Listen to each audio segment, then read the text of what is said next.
तो आज हम डिस्कस कर रहे हैं पोटेंशियल स्टेप। पोटेंशियल स्टेप के केस में पोटेंशियल फंक्शन में केवल एक डिसकंटिन्यूअस चेंज होता है, जैसा कि हम डायग्राम में देख सकते हैं। यहाँ पे पोटेंशियल स्टेप के लिए जो पोटेंशियल फंक्शन है उसको इस इक्वेशन के द्वारा एक्सप्लेन करते हैं। यहाँ पे ये पोटेंशियल डिसकंटिन्यूअस के लिए है, जिसको हम एक तरह से वॉल कह सकते हैं। वॉल के पहले जो पोटेंशियल है, जिसको फर्स्ट रीजन बोल सकते हैं, वहां पे पोटेंशियल 0 है, और after the wall second region है, और सेकंड रीजन में पोटेंशियल को Vx equal to V0 means maximum potential होता है। x इक्वल टू 0 का मतलब ये डिसकंटिन्यूअस पार्ट है, अर्थात ये वॉल है।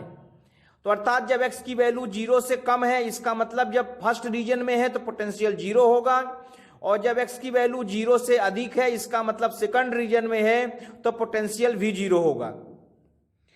अब यदि एनर्जी E के इलेक्ट्रॉन को हम ये माने कि वो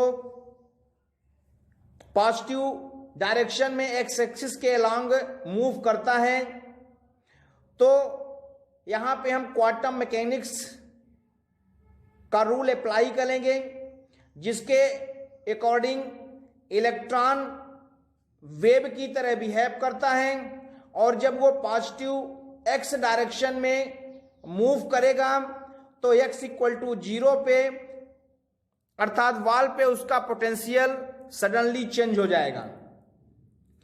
ये प्रॉब्लम कुछ उस तरह से है जैसे कि लाइट किसी ग्लास के सीट पे स्ट्राइक करता है या इंसिडेंट होता है, तब उस लाइट का पार्शियली रिफ्रैक्शन होता है, अर्थात पार्शियली ट्रांसमिशन होता है और पार्शियली रिफ्लेक्शन होता है।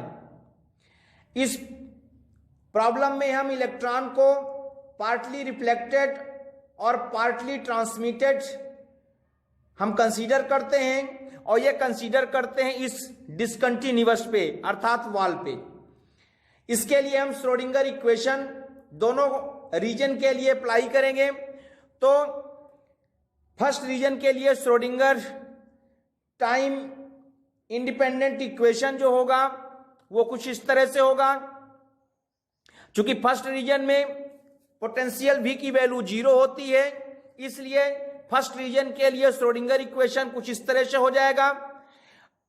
अगर इसी को हम सेकंड रीजन के लिए देखें तो सेकंड रीजन के लिए श्रोडिंगर इक्वेशन में चूंकि जो सेकंड रीजन के लिए पोटेंशियल V0 दिया हुआ है, इसलिए सेकंड रीजन के लिए potential equation del square psi upon del x square plus 2m upon h cross square E minus V0 psi equal to 0 होगा। चूंकि हमारा एम है आपको एक नोट्स प्रोवाइड करना, ताकि आप उस नोट्स को स्टडी करके और एग्जाम में लिख लें। इसलिए हमारे वीडियो में कई बार किसी टॉपिक को डिटेल में एक्सप्लेन ना करके on the basis of notes explain किया जाता है। अब इक्वेशन सेकंड और थर्ड का जो जनरल फार्मूला है उसको हम इस तरह से लिख सकते हैं। तो इक्वेशन सेकंड के लिए जो जनरल फार्मूला है psi1 इक्वल टू इस इक्वेशन से रिप्रेजेंट करते हैं, और इक्वेशन थर्ड का जो जनरल फार्मूला है वो psi2 के द्वारा रिप्रेजेंट होता है। जनरल फार्मूला का मतलब होता है कि अगर इसकी वैल्यू हम पुट करें तो इक्वेशन सेटिस्फाई हो जाए। यहां पर जो P1 है वो फर्स्ट रीजन में मोमेंटम को रिप्रेजेंट करता है, जिसकी वैल्यू √2m ही होता है, तथा P2 सेकंड रीजन में मोमेंटम है, यहां P2 की वैल्यू हो जाएगी 2m e minus V0। psi1 और psi2 रीजन फर्स्ट और सेकंड के लिए वेव फंक्शन है, तथा ABCD कांस्टेंट है, जिसको हम बाउंड्री कंडीशन के द्वारा हम सॉल्व करेंगे, इसकी वैल्यू कैलकुलेट करेंगे। अब इक्वेशन फोर्थ में हम देखते हैं कि जो उसका फर्स्ट टर्म है, तो फर्स्ट टर्म फर्स्ट रीजन में पॉजिटिव एक्स डायरेक्शन के ओर मूव करने वाले इलेक्ट्रॉन को रिप्रेजेंट करता है, अर्थात जो उसका फर्स्ट पार्ट है वह इंसिडेंट वेव को रिप्रेजेंट करता है, ये जो पार्ट है ये इंसिडेंट वेव को रिप्रेजेंट करता है, और ये जो सेकंड पार्ट है ये फर्स्ट रीजन में निगेटिव एक्सिस के लॉन्ग मूवमेंट को रिप्रेजेंट करता है। तो जब वो निगेटिव मूवमेंट में जाएगा इसका मतलब वो रिफ्लेक्टेड वेव को रिप्रेजेंट करता है। जैसा यहां हम डायग्राम में देख सकते हैं कि जब वो पॉजिटिव एक्स की ओर जाएगा इसका मतलब यहां इंसिडेंट होगा, और जब वो निगेटिव एक्सिस की ओर जाएगा मतलब इस डायरेक्शन पे जाएगा तब उसका रिफ्लेक्शन होगा। तो इंसिडेंट के लिए ए कांस्टेंट है और रिफ्लेक्शन के लिए बी कांस्टेंट है।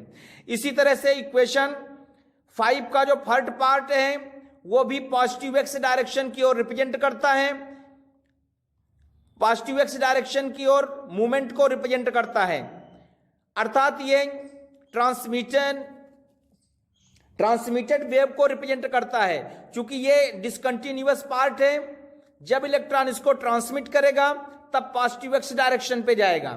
तो सी जो है ट्रांसमिटेड वेव को लिए कांस्टेंट को रिप्रेजेंट करता है, पर चूंकि यहां पे आप देख सकते हैं कि सेकंड रीजन में कहीं भी रिफ्लेक्ट होने के लिए कोई डिसकंटिन्यूअस अप्लाई नहीं है, इसलिए सेकंड रीजन में कोई रिफ्लेक्शन नहीं होगा, जिसके कारण डी की वैल्यू 0 होगी। इसलिए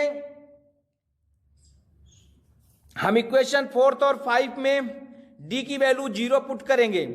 तो इस केस में जो अपना रिजल्टेंट इक्वेशन बनेगा वो इक्वेशन होगा साइड सेकंड रीजन के लिए side 2 equal to C e to the power i P1x upon H cross, जैसा कि यहां पे दिखाया गया है। अब हम यहां पे बाउंड्री कंडीशन अप्लाई करेंगे। तो वेव फंक्शन के प्रोबेबिलिटी इंटरप्रिटेशन के according wave function psi finite होना चाहिए, जबकि ई एनर्जी और भी पोटेंशियल ये भी फाइनाइट है, क्योंकि इनफाइनाइट एनर्जी का नेचर में एग्जिस्टेंस नहीं होता, इसलिए एनर्जी और वोल्टेज भी फाइनाइट होते हैं। अब हम श्रोडिंगर इक्वेशन के लिए हम ये कैलकुलेट करेंगे कि del square psi upon del x square भी एवरीवेयर फाइनाइट है।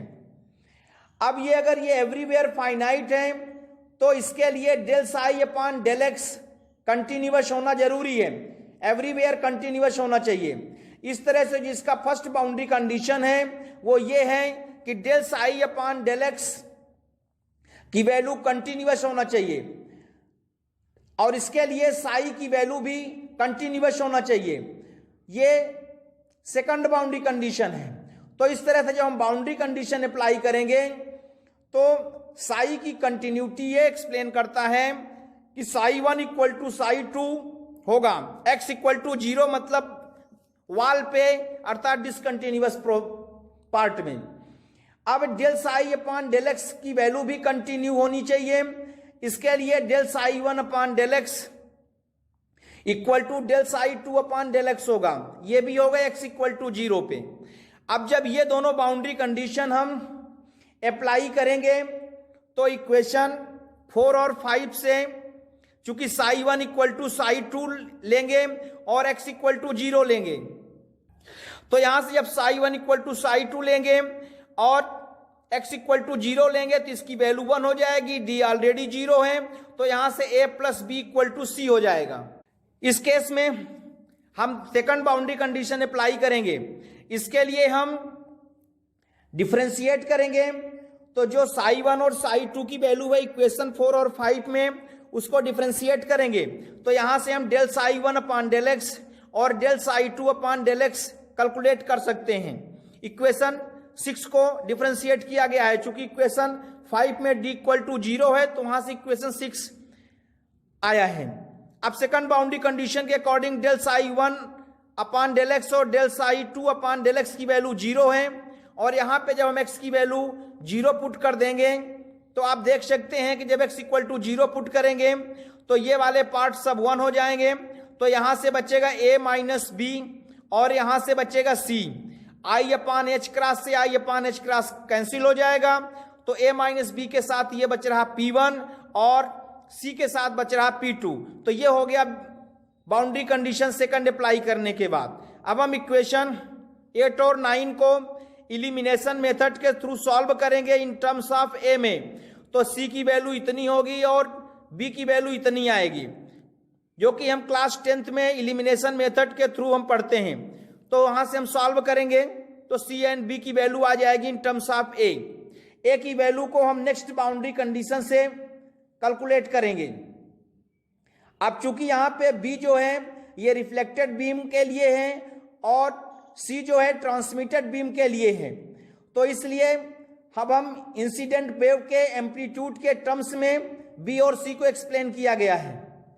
अब हम देखते हैं रिफ्लेक्टेंस। तो रिफ्लेक्टेंस को रिफ्लेक्टिविटी अथवा रिफ्लेक्शन कोफिशिएंट भी कहते हैं तथा ट्रांसमिटेंस को ट्रांसमिटिविटी अथवा ट्रांसमिशन कोफिशिएंट भी कहते हैं। तो रिफ्लेक्टेंस क्या होता है कि रिफ्लेक्टेड करंट का मैग्नीट्यूड और इंसिडेंट करंट के मैग्नीट्यूड का जो रेशियो होता है उसको रिफ्लेक्टेंस बोलते हैं।